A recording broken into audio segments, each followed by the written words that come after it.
So after years of waiting and people asking for it, Nintendo has finally released games into the mobile market, and have been doing a great job for the most part. With Nintendo releasing Animal Crossing for mobile phones in the next fiscal year, they're showing no signs of slowing down.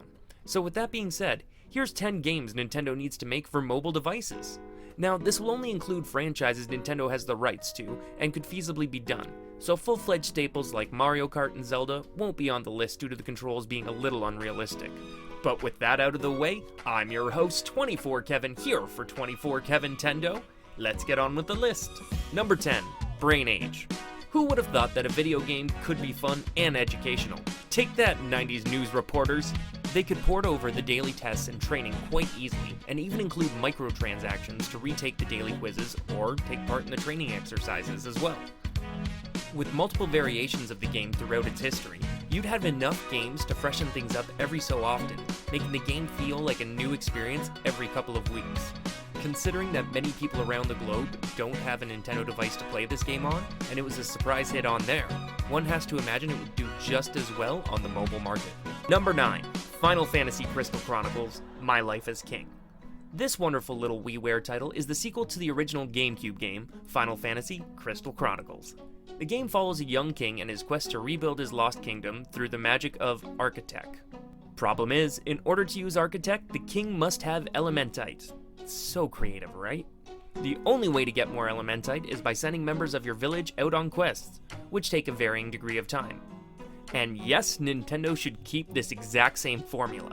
If they kept the same style of questing, used the same city design missions, and kept it updating, and used a gacha-style mechanics for the villagers moving into the city, and Nintendo would have another chart-topping game on their hands. Number 7, Mario vs. DK. The simple puzzle platformer had the player trying to navigate mini Marios through different challenges, all while trying to put a stop to DK's kidnapping ways. The touchscreen controls offered by smartphones would be perfect for placing and bridging girders all over the level. However, one might get bored of this, which is why Nintendo should give players the opportunity to use different characters, all with different abilities, similar to what Mini Mario and Friends Amiibo Challenge did. Granted, the game would probably have a one-time purchase similar to Mario Run, but players would be able to purchase or unlock other characters by using your My Nintendo rewards, or another form of in-game currency. Then you add in a puzzle or level creator where players can get their friends and random users around the world to test and rank their levels, and people would go bonkers for it. It's the perfect advertisement for a franchise that Nintendo probably intends to keep going for a very long time, because Mario's in it, and Mario prints money. Number 7, Nintendogs. Another breakout hit on the DS, Nintendogs had the player carrying and raising pets of their choice.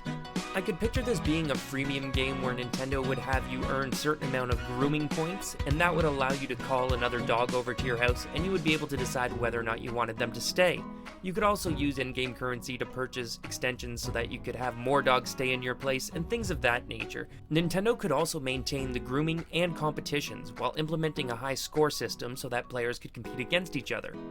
It's a relatively simple game, but the big selling point would be if Nintendo would be able to integrate the same VR technology that they used with Pokemon Go to snap pictures of people with their dogs, and give those people that quintessential pet experience that some of them just aren't able to have. Number 6, WarioWare. Another minigame compilation, this series took Wario out of the Mario universe and gave him his own franchise of games. This franchise is known for having tons of really short minigames that gave little instruction and required players to think on their feet. With 7 games to date, WarioWare has no shortage of minigames. If they didn't want to overwhelm people at first, they could add or remove games every so often, set up weekly challenges with only certain games available, have a high score contest. The possibilities are limitless. I just pray that Nintendo doesn't make this a freemium game, basically paying to unlock other minigames with in-game currency, but then not having enough because you didn't get a high enough score and you need to practice because you don't have enough stamina, so you throw money at the screen, and this game is way too addicting that my wallet would be empty by the end of the first day. Number 5, Advanced Wars. The Wars series has been around since the Famicom days, and with 12 titles to the franchise's name, it's such a damn shame that they've stopped making these games. With the recent resurgence of the Fire Emblem series, and the success it's already had in the Play Store, Nintendo would just need to port over the same mechanics and use a similar freemium system, possibly similar to a Clash of Clans battling system.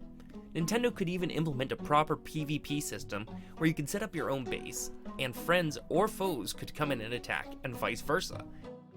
With proper PvP mechanics and a simplified preparation system, Nintendo might be able to give Clash a run for their money.